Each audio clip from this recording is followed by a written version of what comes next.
নমস্কার, আদ্যা ক্রিয়েশনের আরও একটি ব্লগে তোমাদেরকে স্বাগত জানাই। তোমরা সবাই কেমন আছো? আশা করি ভালো আছো, আমিও ভালো আছি।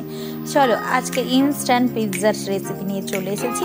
কিছুদিন আগে তোমাদের সাথে শেয়ার করেছিলাম ভেজ পিৎজা রেসিপি, তো আজকে আমি দেখাবো চিকেন পিৎজা রেসিপি। তো প্রথমে চিকেনটাকে কুচি কুচি করে, যেরকম আদা রসুন পেঁয়াজ দিয়ে নুন হলুদ লঙ্কা দিয়ে যেরকম আমরা নর্মালি চিকেন করি ঠিক সেই রকমভাবে, তবে ওইখানটা একটু তোমরা টমেটো সস এবং সয়া সস এবং চিলি সস অ্যাড করে চিকেনটাকে হালকা ফ্রাই করে কষিয়ে নেবে, ঠিক আছে? তারপর পিৎজার ব্রেড যেরকমভাবে করো করবে।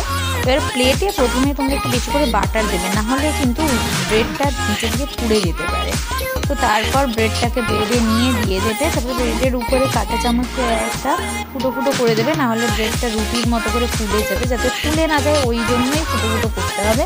এরপর একটু টমেটো কেচাপের সাথে হোমমেড বানানো পিৎজা সস দিয়ে তাতে ব্রেড করা চিজ, পেঁয়াজ কুচি, ক্যাপসিকাম, টমেটো, কাঁচা লঙ্কা, স্পেশালি আমি দিয়েছি কাঁচা লঙ্কা, তোমরা না চাইলে নাও দিতে পারো। এরপর চিকেন দিতে একটু কিপটেমি করো না দোকানের মতো, যেহেতু বাড়িতে করছো তাই ভরে ভরে চিকেন দেবে, তারপরে চিজটা গ্রেট করে দেবে। তো আমার এখানে চিজটা একটু অল্প হয়ে গেছিলো, কমে গেছিলো, তো তোমরা বেশি বেশি করে চিজ দেবে এবং উপর থেকে একটু চিলি ফ্লেক্স এবং হালকা একটু বিট লবণ হোক বা নর্মাল লবণ ছড়িয়ে দেবে। তারপর যেরকমভাবে বেক করো সেরকমভাবে বেক করে নেবে। বেক করার প্রসেস তো তোমাদের দেখিয়েছি।